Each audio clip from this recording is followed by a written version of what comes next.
Hello दोस्तों, स्वागत है आप सभी का आपके अपने YouTube channel target study with Ajay पर। इस वीडियो में हम बात करने वाले हैं गणित शिक्षण शास्त्र मैथ्स पेडागोजी जो काफ़ी खास रहने वाला है सीटेट, यूपीटेट एवं सुपरटेट में। तो आइए दोस्तों वीडियो को शुरू करते हैं।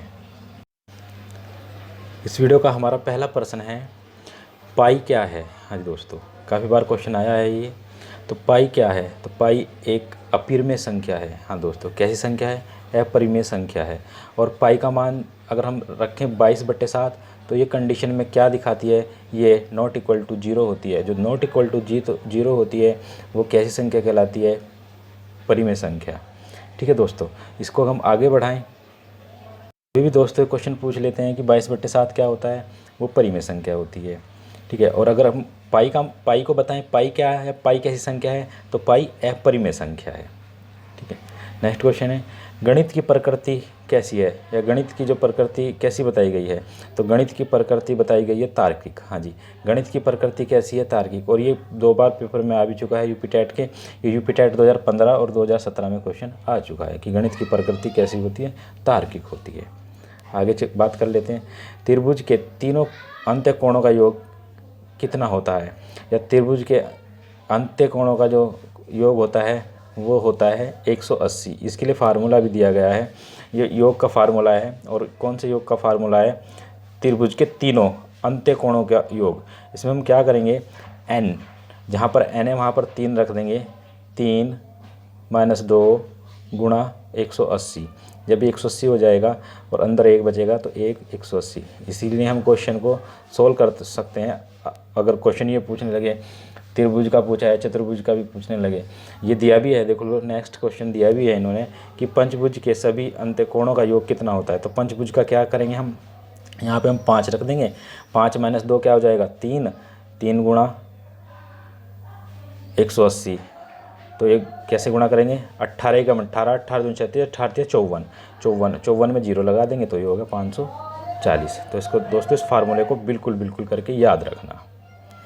आगे बात कर लेते हैं हम, विभाजन का उपयोग किया जाता है। हाँ जी, विभाजन का जो उपयोग है किया जाता है, किस लिए किया जाता है? तो रेखाखंड की जो लंबाई है उसे याद करने में, रेखाखंड की लंबाई को ज्ञात करने में क्या करते हैं हम? विभाजन का उपयोग किया जाता है। ये क्वेश्चन यूपीटेट 2017 में भी आ गया है। आगे चलते हैं, बात कर लीजिए, सांख्यिकी में प्रसारण का विश्लेषण नामक विधि का मुख्य श्रेय किसका है? हाँ जी, सांख्यिकी में जो प्रसारण का विश्लेषण नामक विधि दी है तो वो विधि दी है R.K. फिशर ने। किसने दी है?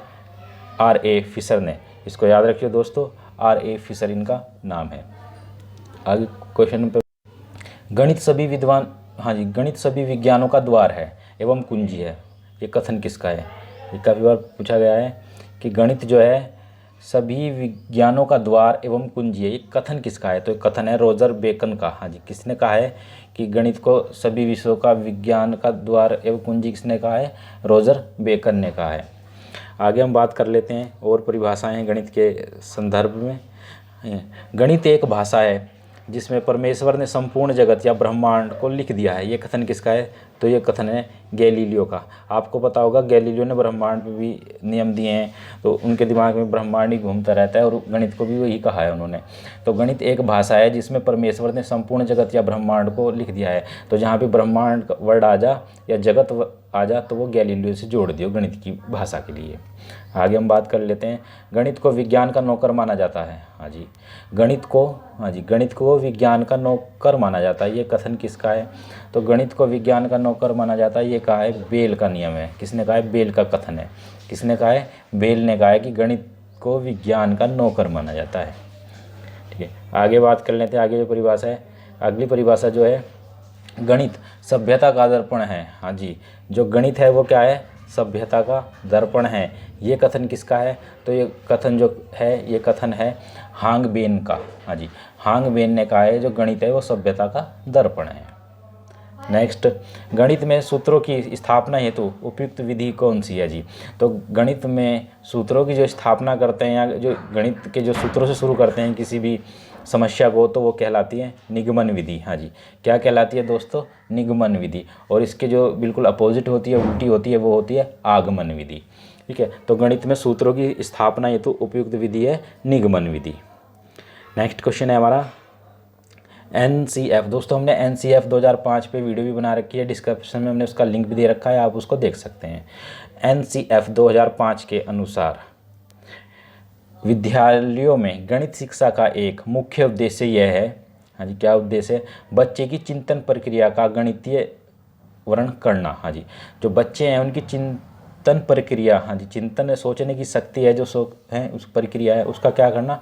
गणितीयकरण करना, कि गणित का लाइफ में, जीवन में अच्छे से प्रयोग कर सकें, गणित के विषय में वो सोच सकें, विद्यालय के बाहर भी क्या है वो गणित का सही से उपयोग कर सकें। यही NCF 2005 में दर्शाया गया है या इस पर जोर दिया गया है।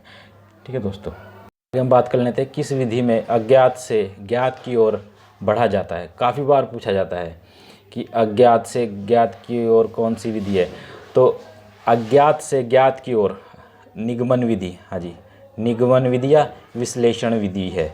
दोस्तों पता होगा आपको, जब हम विज्ञान गणित का कोई क्वेश्चन सोल्व करते हैं, प्रश्न सोल्व करते हैं, सवाल, तो उसमें क्या होता है? अज्ञात होते हैं, हमें कुछ पता नहीं रहता किसका आंसर क्या आना है।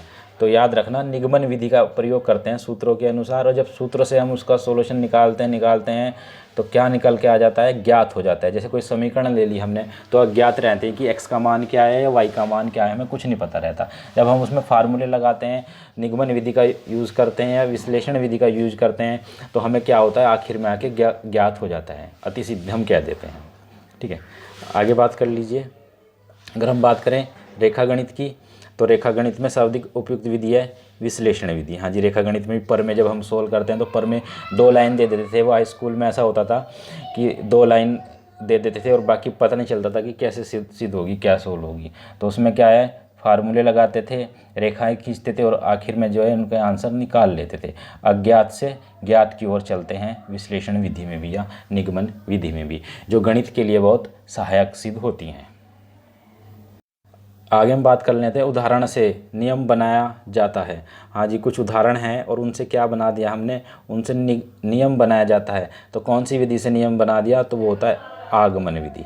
हाँ जी, हालांकि आगमन, निगमन और विश्लेषण विधि तीनों ही विधि जो गणित के लिए बहुत खास हैं, लेकिन इनके जो प्रयोग किए गए हैं वो अलग अलग तरीके से अलग अलग वक्त पर किए गए हैं।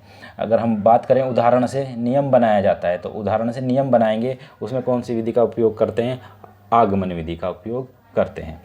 नेक्स्ट जो क्वेश्चन है हमारा ये है छोटी कक्षाओं के लिए उपयोगी विधि है। हाँ जी, जो छोटी कक्षाएं हैं उनके लिए कौन सी विधि उपयोगी मानी गई है? तो उनके लिए जो विधि उपयोगी मानी गई है आगमन विधि।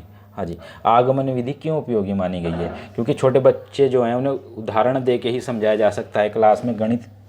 ठीक है, और जो हाई स्कूल या इंटर के बालक हैं उनके लिए जो है निगमन विधि कारगर साबित होती है, परमे के लिए खासकर। अगर हम बात करें आगमन विधि किस शिक्षण सूत्र पर आधारित है, तो आगमन जो विधि है वो विशिष्ट से सामान्य की ओर, हाँ जी, विशिष्ट से सामान्य की ओर हमें लेके जाती है, इस शिक्षण सूत्र पर आधारित है।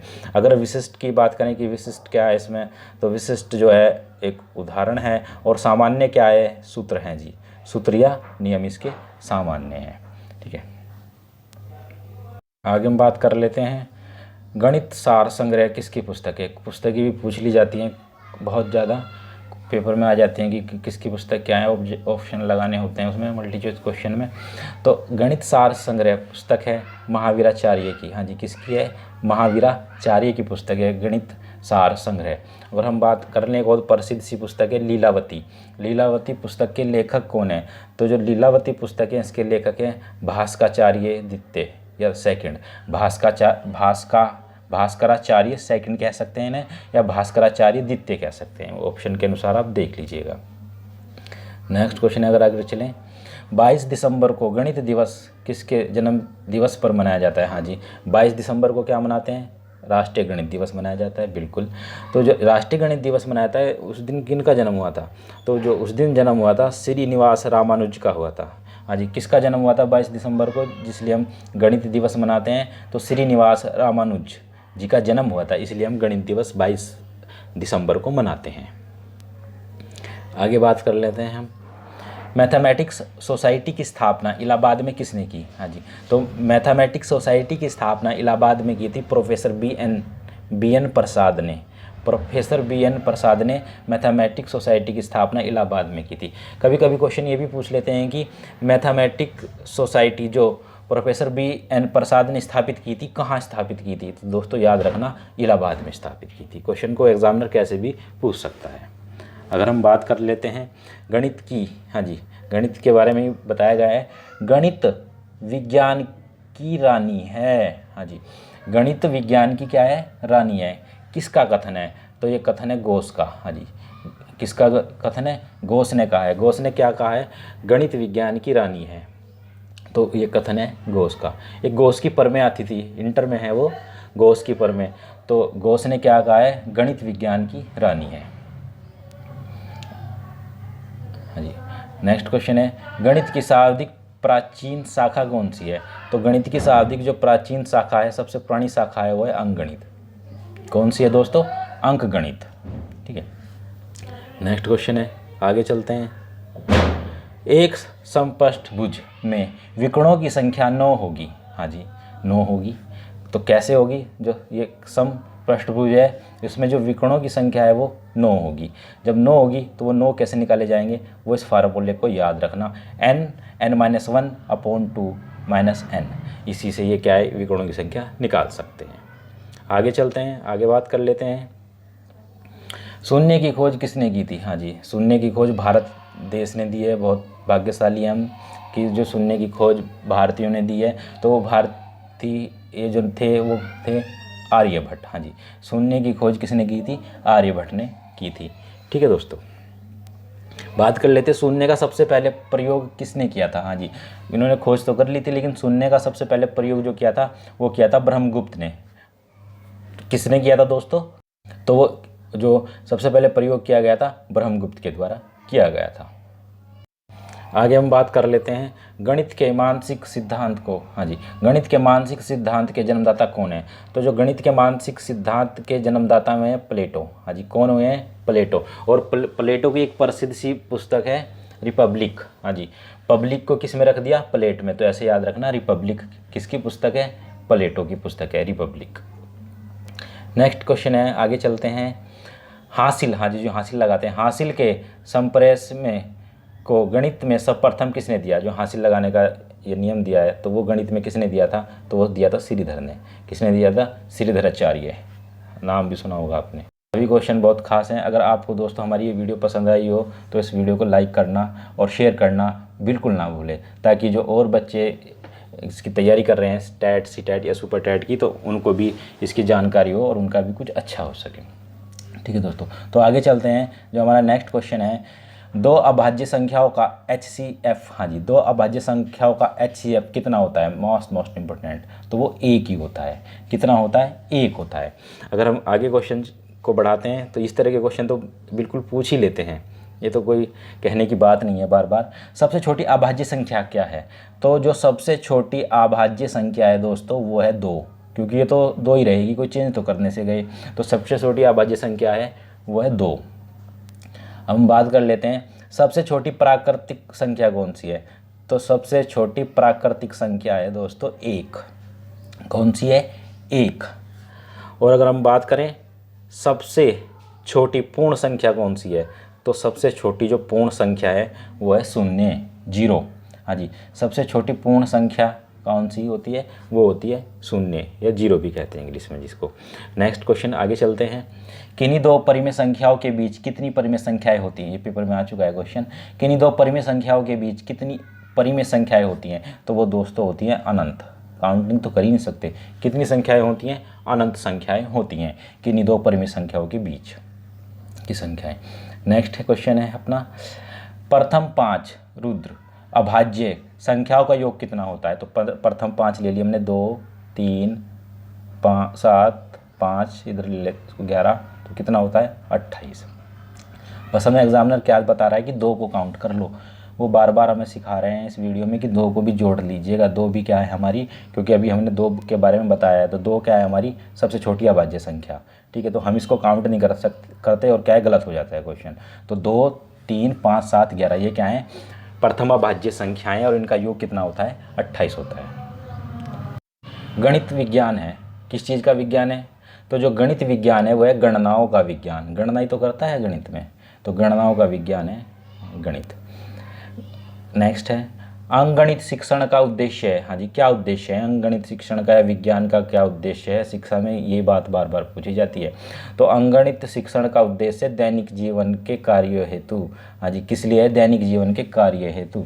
जो गणित विद्यालय में सिखाया जाता है उसका सही से अगर हम क्या ना उद्देश्य को पाना है, जो विद्यालय में हमें गणित सिखाया जा रहा है, विज्ञान सिखाया जा रहा है, कुछ भी सिखाया जा रहा है पढ़ाई से संबंधित, तो जब उसका उद्देश्य पूर्ण होगा तब हम उसका जो सही से यूज़ अपने विद्यालय से बाहर के जीवन में करेंगे, समस्याओं को सुलझाने में करेंगे गणित का यूज़, और हम साइंस का यूज़ जो करेंगे दैनिक जीवन की समस्याएं दैनिक जीवन में इसका कैसे यूज़ कर रहे हैं। ठीक है, आगे चलते हैं। गणित की उन्नति और वृद्धि देश की संपन्नता से संबंधित है, किसका कथन है, तो ये जो कथन है ये कहा था नेपोलियन ने। हाँ जी, नेपोलियन ने कहा था कि गणित की उन्नति और वृद्धि देश की संपन्नता से संबंधित है, तो ये नेपोलियन के वर्ड थे। आगे बात कर लेते हैं उच्च शिक्षा में कक्षाओं में। हाँ जी, उच्च शिक्षा की जो कक्षाएं हैं उनमें गणित की कौन सी शिक्षण विधि ज़्यादा लाभदायक होती है, तो दोस्तों वो होती है निगमन विधि। हाँ जी, कौन सी विधि लाभदायक होती है, निगमन विधि, जिसमें फार्मूला रखते हैं और आखिर तक उसको हम सोल्व करने लगते हैं। निगमन का याद रखना, नियम। हाँ जी, कौन सी विधि, नियम, जिसमें नियम बनाए जाते हैं, और नियम को क्या कहते हैं, उसमें सूत्र, जिसमें सूत्रों का यूज होता है नियम कह लो, सूत्र कह लो, या निगमन विधि। तो बड़ी कक्षाओं में, उच्च कक्षाओं में इनका प्रयोग करते हैं। अगर छोटी कक्षाओं में बात करते हैं, उदाहरण दे के समझाते हैं गणित के लिए, तो वो करते हैं आगमन विधि, कक्षा 1 से 8 तक के लिए अगर हम यूज करते हैं तो। नेक्स्ट क्वेश्चन है हमारा, गणित की शाब्दिक प्राचीन शाखा क्या है। ये फिर वो क्वेश्चन रिपीट हो गया है। तो गणित की सबसे जो प्राचीन शाखा है वो अंकगणित है दोस्तों। क्या है, अंकगणित। हाँ जी, नेक्स्ट है ह्यूरिस्टिक विधि, बहुत बार पूछी जाती है। ह्यूरिस्टिक विधि का केंद्रीय सिद्धांत क्या है, या इसको किसने दी थी। पहले तो हम बात कर लें कि ह्यूरिस्टिक विधि के जो जन्मदाता कौन है, तो वो थे, प्रतिपादक कौन है, आर्मस्ट्रॉन्ग। हाँ जी, कैसे याद रखोगे, ह्यूरिस्टिक हैं, और प्रतिपादक कौन है, आर्मस्ट्रॉन्ग। अब ये कह रहे हैं कि जो ह्यूरिस्टिक विधि है इसका केंद्रीय सिद्धांत क्या है, इसका सिद्धांत क्या है, तो इसका सिद्धांत है स्वयं करके सीखना। हाँ, क्या है दोस्तों, स्वयं करके सीखना इसका ह्यूरिस्टिक विधि का सिद्धांत है। और प्रतिपादक भी याद रखना, आर्मस्ट्रॉन्ग इसके प्रतिपादक है। तो दोस्तों ये हमने गणित की जो शिक्षण था इसका प्रकृति आपको बता दी है। अगर आपको ये वीडियो पसंद है तो दोस्तों इस वीडियो को लाइक और शेयर करना बिल्कुल ना भूलें। धन्यवाद आप सभी का, आपका दिन शुभ हो।